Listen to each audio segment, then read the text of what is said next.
जुल्फ़कार शाह के तक जैसे ही बात पहुंचती है कि नूर को डिवोर्स हो गई है तो वो सलार के घर पहुंच जाता है नूर को ले जाने के लिए। दूसरी तरफ सलार के बाबा को बहुत ज़्यादा गुस्सा होता है। वो कहता है कि जितनी जल्दी हो सके इस लड़की को यहाँ से रफ़ा दफ़ा करो, क्योंकि इसका यहाँ पे रहना हमारे सबके लिए ठीक नहीं है। नूर रो रही होती है और सबसे माफ़ी मांग रही होती है कि अगर आप लोग मुझे यहाँ से निकाल देंगे तो मैं कहाँ जाऊँगी। आगे से सलार कहता है हम सबको पता है कि तुम किधर जाओगे। अंजुम मुँह पे बिल्कुल एक साइड पे बैठी होती है, उन्हें किसी भी किस्म का कोई फ़र्क नहीं पड़ता। आगे से रुश्मा बोलती है कि तुम अभी तक खड़े हुए क्या देख रहे हो, जल्दी से सिद्धक के दो और यहाँ से निकले, ताकि ये यहाँ से निकले। अब ये बातें कर रहे होते हैं कि ऊपर से जुल्फ़कार शाह आ जाता है। जैसे ही सलार नूर को धक्का दे रहा होता है जुल्फ़कार नूर को पकड़ लेता है और वो जिस तरह देखता है कि नूर के साथ इतनी ज़्यादा बदतमीज़ी की जा रही है वो कभी भी बर्दाश्त नहीं करता। वो नूर को कहता है कि नूर तुम्हें परेशान होने की ज़रूरत नहीं है, अब मैं आ गया हूँ तुम्हारे पास। इसी तरह वो सलार के गिरेबान को पकड़ता है और कहता है कि तुम्हारी हिम्मत कैसे है नूर के साथ इस तरह सलूक करने की। सलार कहते हैं तुम जो काम करने आए हो वो करो, अपनी मशूका को पकड़ो और यहाँ से दफ़ा हो जाओ तुम दोनों।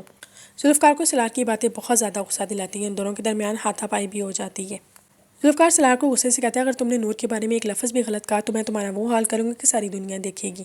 फिर नूर जुल्फ़कार को कहती है कि प्लीज़ आप इसे छोड़ दे। जुल्फ़कार कहता है नहीं, इतना तुम्हारे साथ बदतमीज़ी की है, मैं इसे ऐसे नहीं जाने दूंगा। फिर उसके बाद नूर अपनी कसम देती है तो जुल्फ़कार पीछे हट जाता है और नूर का बाजू पकड़ कर उसे वहाँ से ले जाता है।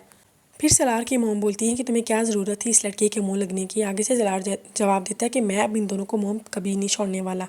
आपने तो देख लिया ना कि आके आपकी भतीजी क्या करतूत यहाँ पे करके गई है।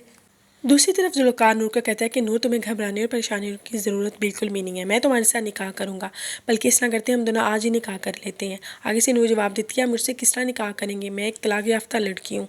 वो रो रही होती है और कहती है कि आपको पता है तलाक याफ्ता लड़की की मुआशरे में कोई इज़्ज़त नहीं होती। आगे से जुल्फ़कार से जवाब देता है नूर तुम्हें नहीं पता तुम मेरे लिए क्या चीज़ और कितनी ख़ास हो मेरे लिए तुम।